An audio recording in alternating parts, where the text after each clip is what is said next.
That's a keeper. Hey everyone, thanks a lot for watching today's sketch. I did something a little bit different, taking what Pamplemousse, the band, has coined the term video song, taking the video song approach to today's sketch, actually showing you in video form all of the different pieces that go into making that song sound what it sounds like. My situation, I'm in a really small house and really don't have much of a space to work with. I have my chair and of course the desk and all that, and guitar, baby.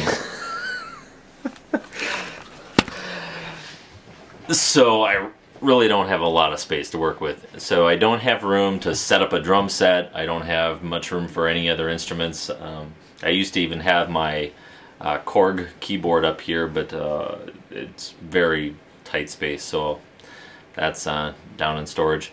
So really all I've got is my guitar and a few percussive instruments to try and add a little bit of depth.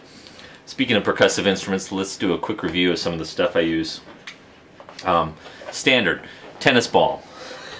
The tennis ball I actually use to help produce some of the bass drum sounds. It produces kind of a nice soft percussive sound. If I need something with a little bit more snap, we've got the racquetball. Now I'm taking these sounds and I'm applying effects to them to try and add a little bit of texture or change up the frequencies a little bit. Of course we got the standard shaker. That's actually intended to be a percussive instrument. I've yet to actually use this, but the Tums container actually produces some interesting sounds, but we'll see. I might get around to using that someday. Oh yeah, Junior Asparagus. It's got a little bit of shaker sound to it, just a really subtle, but also produces some different sounds when used on the guitar. And of course,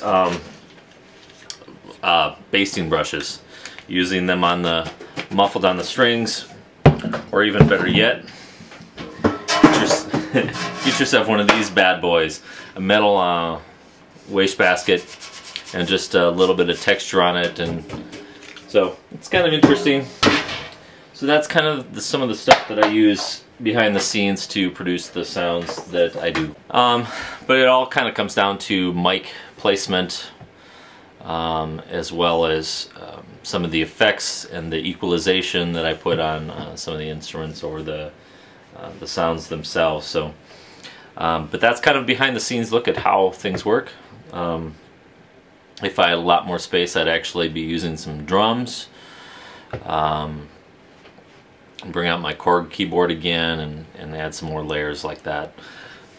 But both time and space is an issue, and so I'm working within the framework of what I've got available to me. And so so if you've ever been wondering, well, how come he doesn't just use real drums or whatever, I'm trying to work within a creative amount of space and instrument limitation to produce the kind of sounds that you hear in the daily sketches.